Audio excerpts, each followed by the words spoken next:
This is the Whole Care Network.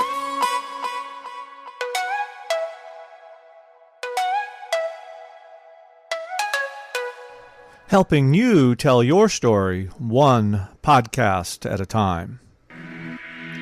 Content presented in the following podcast is for information purposes only.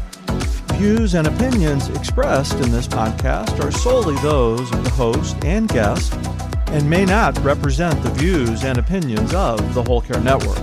Always consult with your physician for any medical advice, and always consult with your attorney for any legal advice. And thank you for listening to the Whole Care Network.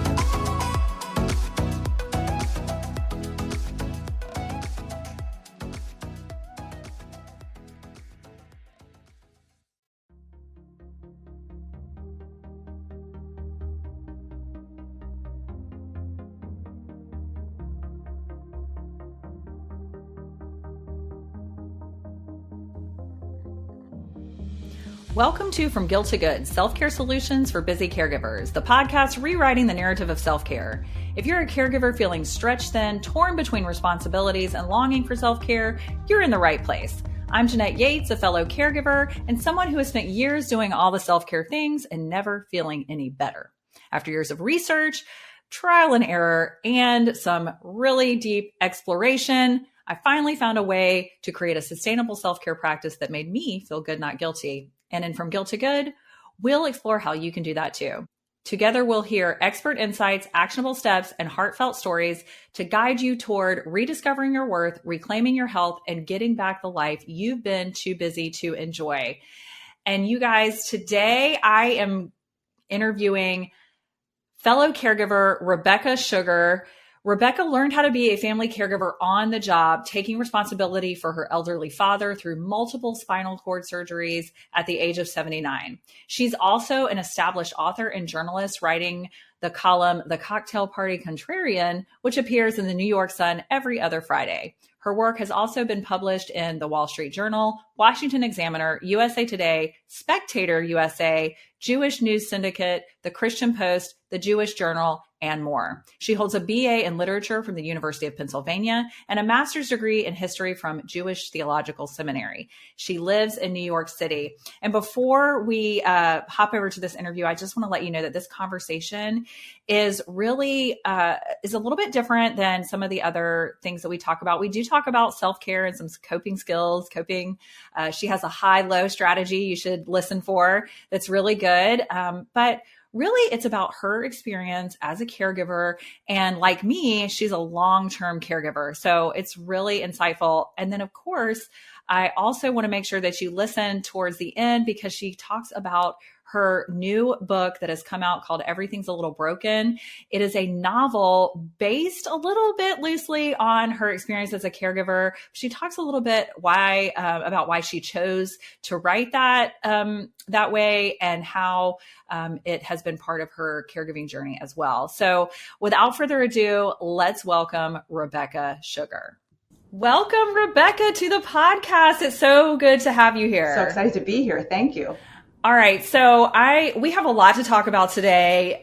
Your bio we could have a whole conversation just about your journalism career because that sounds fascinating, but that's for another podcast. Today, we're talking about caregiving and resilience and humor and getting through all of it. But I always ask my guests to share any caregiving experience they have. So I'd love to hear just, a small piece of your caregiving story. How are you a caregiver? All of this. Right. So my father is 83 and he has been in sort of a state of physical decline actually since he's 40 years old.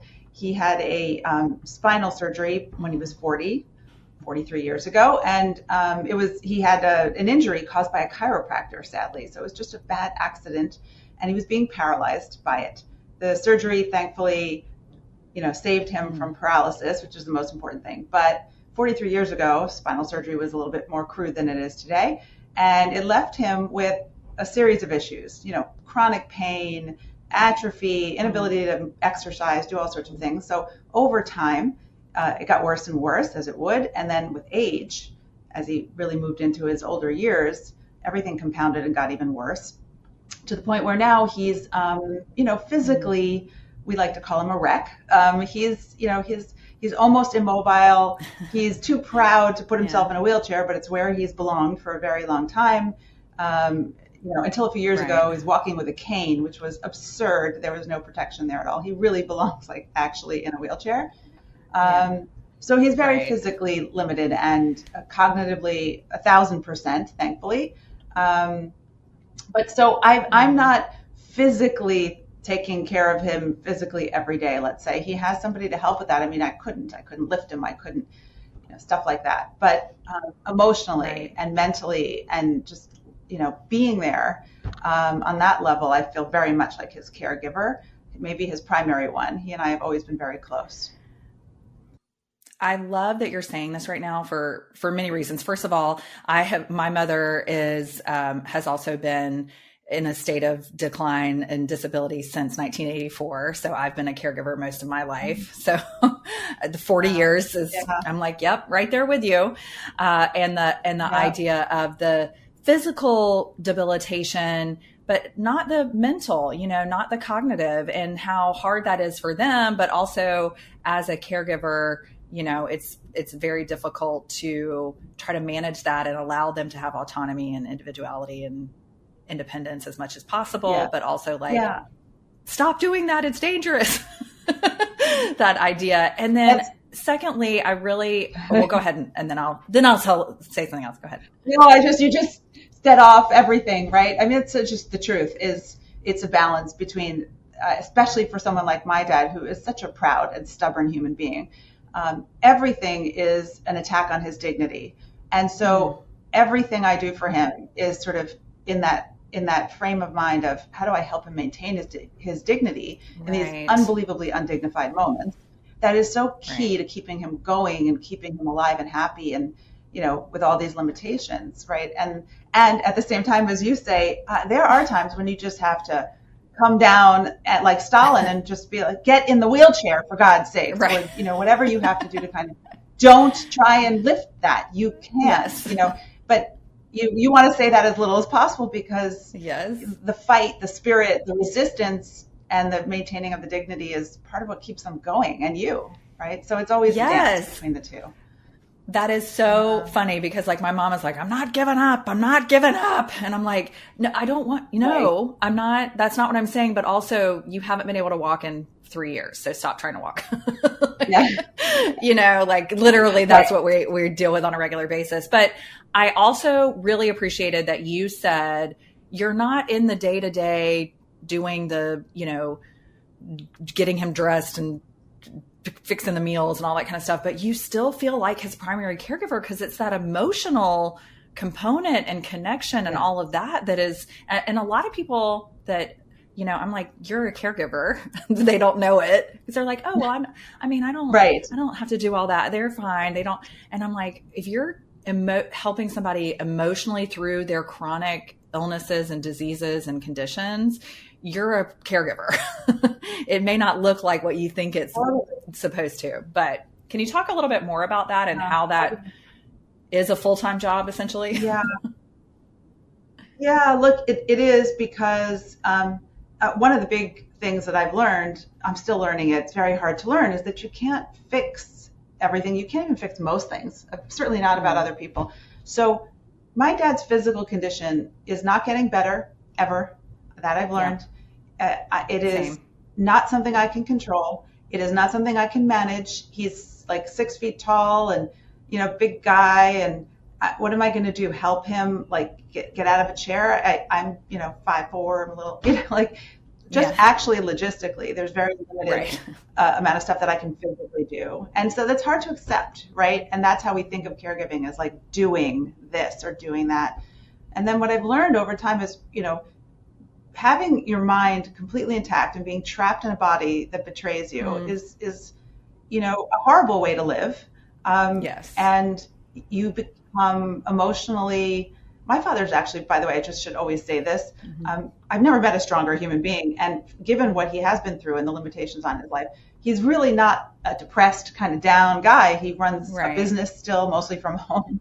He's still very active and alive and energetic, but it weighs on you emotionally. And I find that that energy that I give him, just bantering with him and laughing, or just talking to him as though he's not sitting there in excruciating pain, trying to rub his leg without anybody noticing, or whatever the thing is in that moment, it just restores something in him. And he needs that. That is the kind of care that he actually needs, that I can give him. And then there are really like serious moments, and they're awful, right? There was a moment not so long ago, a couple months ago, when he was in the hospital, again, because of some other issue that happened to him, and they had to medicate him on some medicine that was very strong, and it dehydrated him tremendously, and he kind of got a little confused, which is not him at all. And I live about an hour away, and I had to jump in the car in the morning and go to the hospital because he wasn't clear that he was going to be let out of the hospital. He was scared, and everybody was telling him, what do you mean? We're letting you out. It's fine. But mine was the only voice that penetrated the fog, and he trusted me and believed me. And that in that moment, I was like the most important caregiver. He had a million nurses in the hospital around him taking care of his physical needs, but I was caring for his soul and his spirit and his emotional state. And I think that's critical, right? Yes. And I also, everything you're saying, I'm like, oh my goodness, we've been right there. Yep. Like if people are watching this on the video, it's like Jeanette's head is bobbing up and down like a bobblehead. Because a lot of times we can't do anything to help them physically. Like we cannot physically do it, logistically do it. There's all these reasons. And so we do have, what's left is, well, let's just, be present, keep reminding them that we are here. And you also talk about and I can tell you're just kind of a funny person in general, but you also talk a little bit about like having humor, even in like all of the dark, deep experiences. And like you said, this is a long-term thing. It's not getting any better. Can you talk a little bit about how humor and acceptance gets you through all of this long-term caregiving role? Humor is, that's my dad too. That's how he sort of relates to things. So we kind of banter as kind of a thing. We kind of tease each other and laugh about things that are not really funny at all. But in the end, I just sort of start with, everything's a little funny, right? Because the human condition is absurd, right? We're all fragile and frail people. Once upon a time, my dad was this strong, strapping man. Couldn't have imagined that one day he'd be in this state. I'm 53. Sometimes I get out of a chair. My back hurts a little. We are all the most powerful among us. It's just human, and we're all frail in that way. And life is absurd. So it's not belly laugh funny, but it's kind of, if you can't look at people and their weaknesses and kind of understand that we're all ridiculous, then I think you're missing the joke. In my dad's case, you can't miss the joke. It's very obvious and overt. But, we in every way, every birthday I buy him gifts. Like he came out of his second spinal surgery a couple of years ago, and lucky him, he's one of like the 15 or 20% of people who come out of that particular surgery with lack of mobility in their arms for a few days. And then for a few months, he had to build it back. So he almost couldn't move when he came out. It's not funny at all, although I'm laughing. But I laughed and I'm like, you are the exception to every rule. Look at you. Right. You even beat the odds on this one. And you got, that problem on top of everything else. Or birthdays, his birthday that year, I bought him a bib that said something about being old because his hands didn't work very well. All the food was always falling on his shirt and getting him dirty. And no, it's not funny that he needs a bib, but he laughed because it's ridiculous that he needs a bib. Yes. So he doesn't need it anymore, thankfully. But that's how we use humor, because it also allows you to face the thing directly. I think a lot of people avoid the sad thing. They don't want to talk about it because it's so awful and sad. And that, I think, is not, at least in my dad's case, he needed someone to recognize that this was happening and it's terrible. Yeah. Like, am I the only one that thinks this is ridiculous? Right.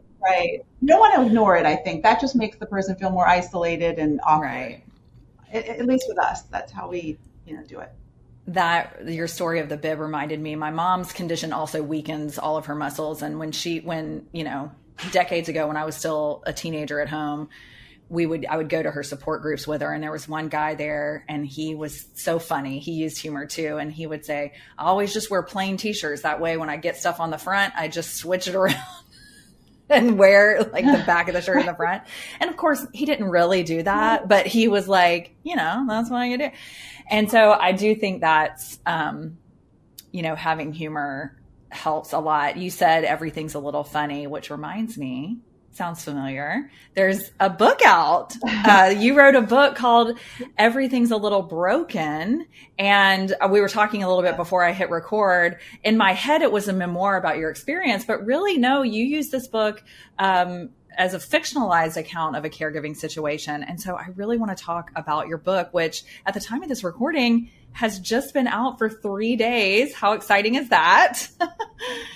Very exciting. Very yes. strange. Yeah. So tell me a little bit about the book. What made you want to write it? And then go in a little bit and tell about what's going on in there. Yeah, what's going on in that book? You. So my book, I didn't even know I was writing a book, to tell you the truth. I write columns, and you know, I write for people who sort of restrict your word count to like 450. So yes. Books, could never do other that, animal. But it was COVID. Yeah.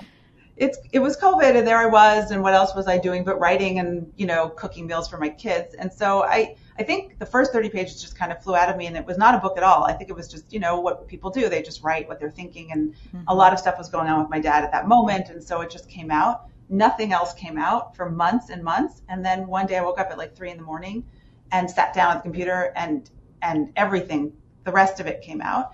It's largely the 3 main characters are autobiographical to a large degree. It's me, my father, and then there's an older woman in the book who was a real person who was actually his nanny growing up, and then was mine as well. So she was in our family for 70 years, and we adored her. And she's been gone for 20 something years, but I just like brought her back. And in some ways, that's why I made it a fiction novel, so that I could play around with reality. And then I have all the other characters who are sort of amalgams of different people. And also fiction allows you to kind of go back and semi-correct things maybe that you didn't get to do in real life. You know, like as an example, that woman, her name is May in the book, and the dad character is Matt. But in real life, Ella, who is May, and my father, the last years of Ella's life, they didn't see each other physically because my dad was already in a bad condition. He couldn't walk up the 3 flights to her apartment in Brooklyn. She couldn't get down, and there was no Zoom, and there was none of this. Right. So they only spoke on the phone. And I always was so sad. I always regretted, I don't even think back then, if I'm remembering, that like camera phones and videos were a thing. So they didn't really see each other. And I hated that for them. They really were bonded. They loved each other. So in the book, I have them talk on like FaceTime or Zoom or something in the last days of her life. It's great for that. You get to kind of mess around with reality and make it the way you think it should have been if God had been paying attention better. So it's, you know, but the book is called Everything's a Little Broken for obvious reasons, right? Meaning, you know, sometimes everything's a lot broken, but most of the time everything's a little broken. We're all a little broken. My dad clearly has been a little broken for a long time. And yet there's some great Leonard Cohen poem that he wrote called Anthem. And I'm going to botch it, so I apologize. But it was something like, you know, ring the bells that still can ring. There's a crack in everything. Yes. Ring the bells that still can ring. Forget your perfect offering. There's a crack in everything. That's how the light gets in. So it's something like that, and I'm sure I've not done. No, I think that's right, because I went and listened to it this morning. Oh, okay, great. Yeah, I really have to memorize that. So you know, this idea, playing around with that, you know, everything's a little broken, and when you're caretaking, I don't know if this happens to you, but it affects obviously your relationships with everybody, with your siblings if you have them, with your other parent, with your children, with your friends. I mean, my friends are all talking about this now because we're all of this age. Yeah. And everything's a little broken. Sometimes your siblings step up and do amazing things. Sometimes they don't. Sometimes you do a lot and you become the designated doer, and everybody loves that you're the designated doer and says, call me if you need anything.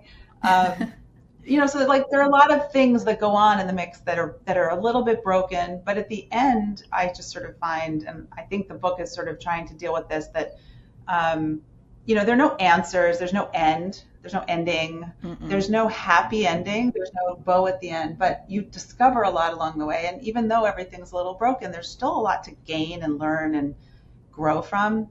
And I don't mean to make it sound like happy and chippy, but I don't also want it to be depressing and terrible. It's neither. It's right. It's a little bit of both. It is. Right? We don't have to have the perfect everything sunshine and roses or the worst thing. It is, I hate to say it like this, but it is what it is. Oh. And we can experience it in a more open way, I think, when we approach it that way, and just know that, everything is a little broken, but it's also okay. Whenever I think about the word broken, I always think of the letters in the center are okay. And so it's a little reminder for me. Do you know that I've never thought of that until you just said it, and I'm going to steal that and use it. Please do. So one of the things that you've mentioned is like the dynamics between other family members, and you mentioned that you have children.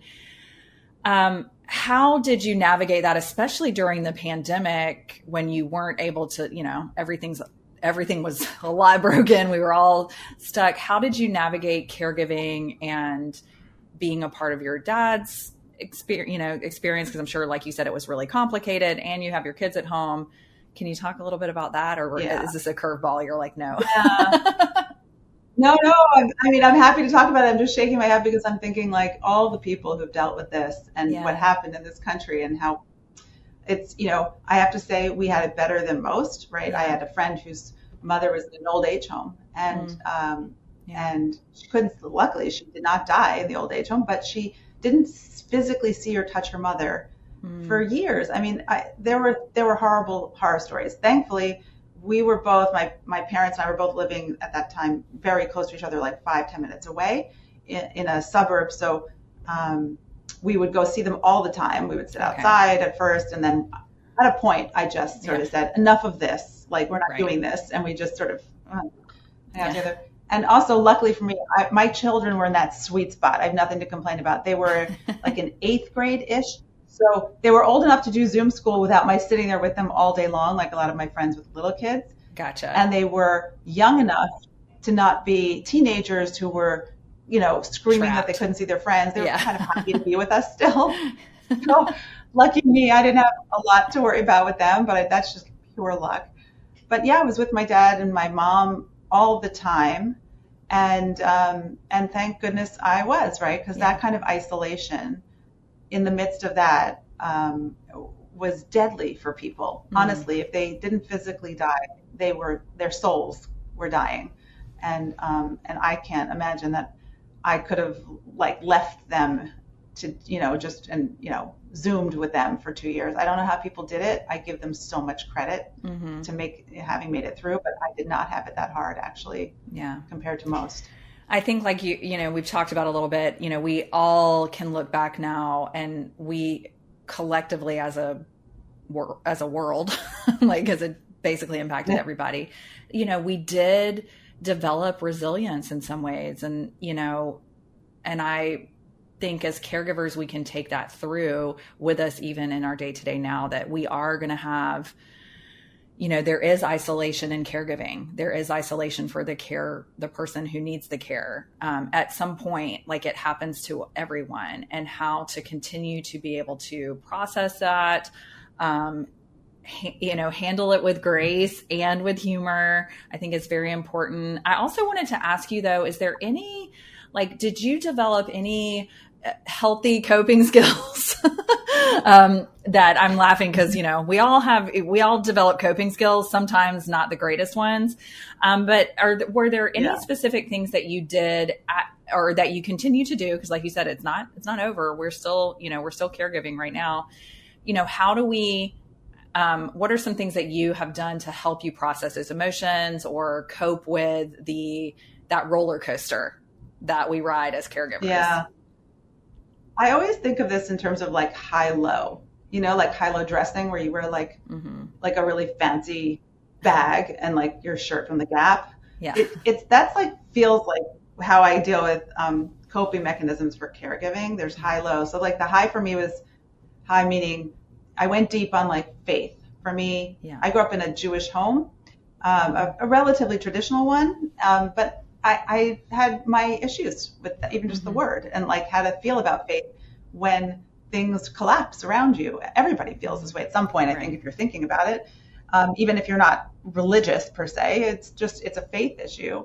So, and May in the book and Ella in real life was a very devout Pentecostal Christian.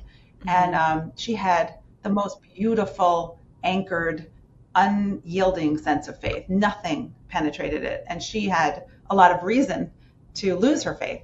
She didn't have an easy life. And so Mira in the book is always trying to kind of glom on to May's deep, abiding Christian faith and try to like kind of resurrect her own. And that's really reflective of my life. I was in that moment, like really reading a lot and listening to podcasts and doing all sorts of things to try and re-explore my Jewish faith. Yes. And that's just the language Jewish that I use for my faith, but really they're all anchored in much of the same thing. And I just would think about the things that Ella, the scripture she used to quote to me from Old Testament and New Testament. I would listen to gospel music, which I still love to this day because of her. And so you do all that kind of stuff. That's the high, and then there's the low. And there, I just think when you're a caretaker, short of anything dangerous, I don't really. I don't have any like real vices, unfortunately. I always thought it would be great to drink because it's such a good, like my girlfriends who were drinking lots of rosé during COVID, they seemed much happier than I was. It's a great like parenting skill maybe or strategy, but I just never liked it that much. Chocolate, like you go low. Anything that you can do to give yourself the energy, like literally bars of chocolate, and also like bad TV. God, I fell in love with Outlander. I'm so embarrassed to say. That's one of my really mom's bad favorites. TV, but it made me happy.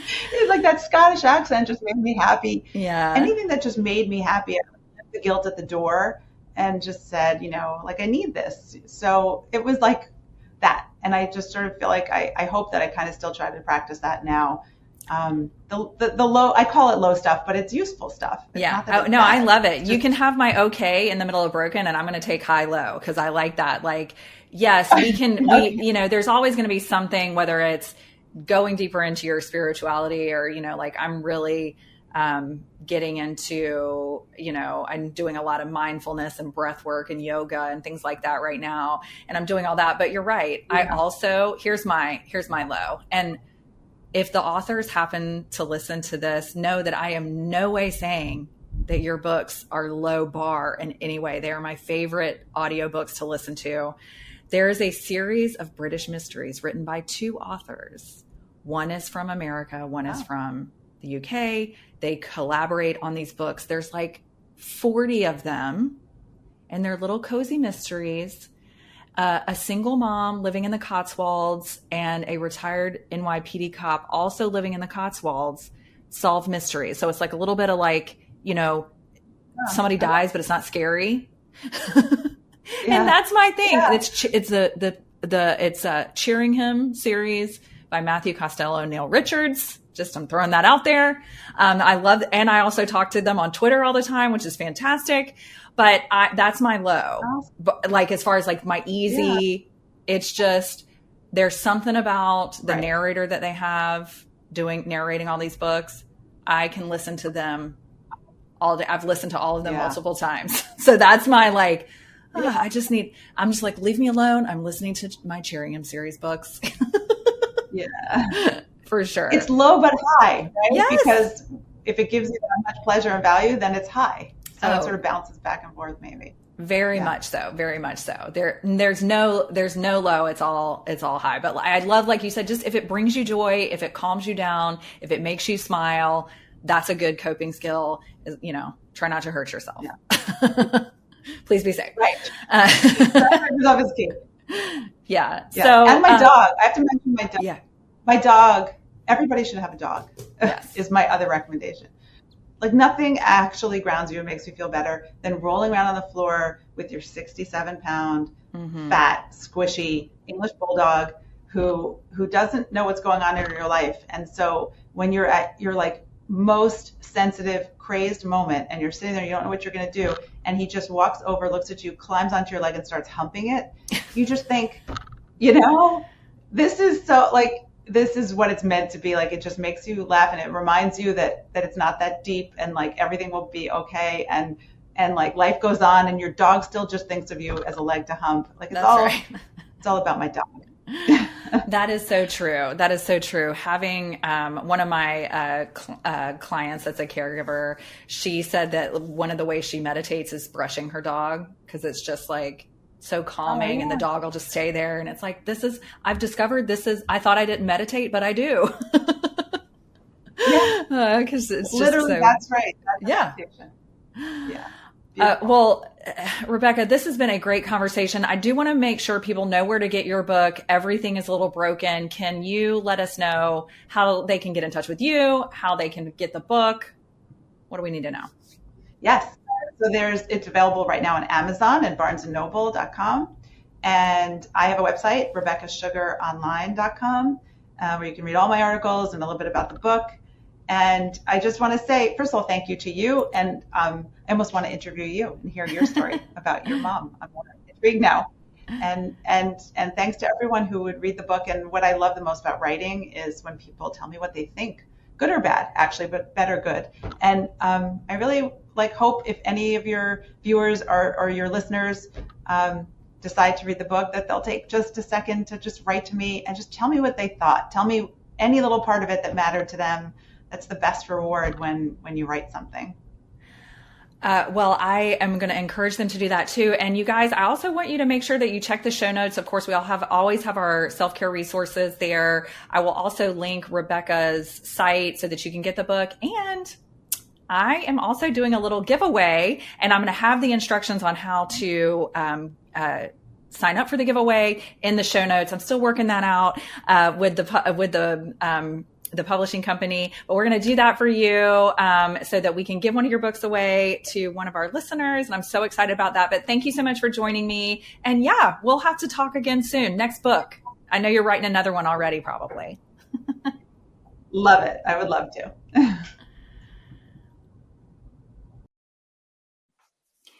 If you're an overwhelmed caregiver that longs for some of your life back, craves time for self-care, freedom from the isolation of caregiving and the guilt, then the Empowered Self-Caregiver Cohort is for you.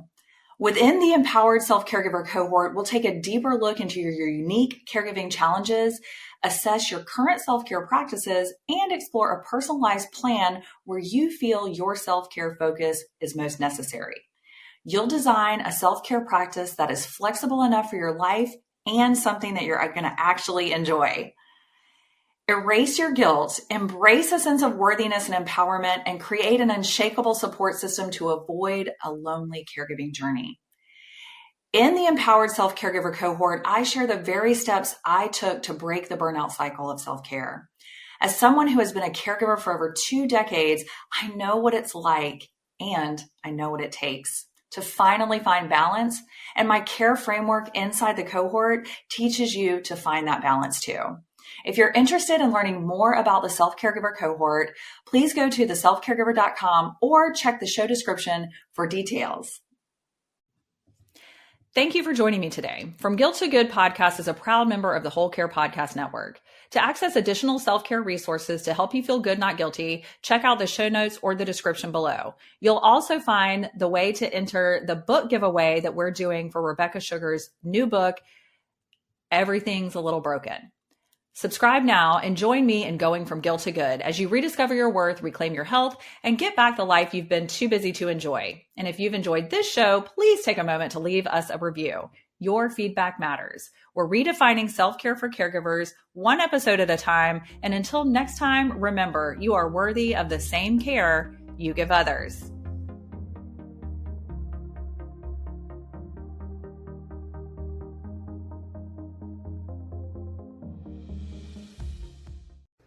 This is the Whole Care Network.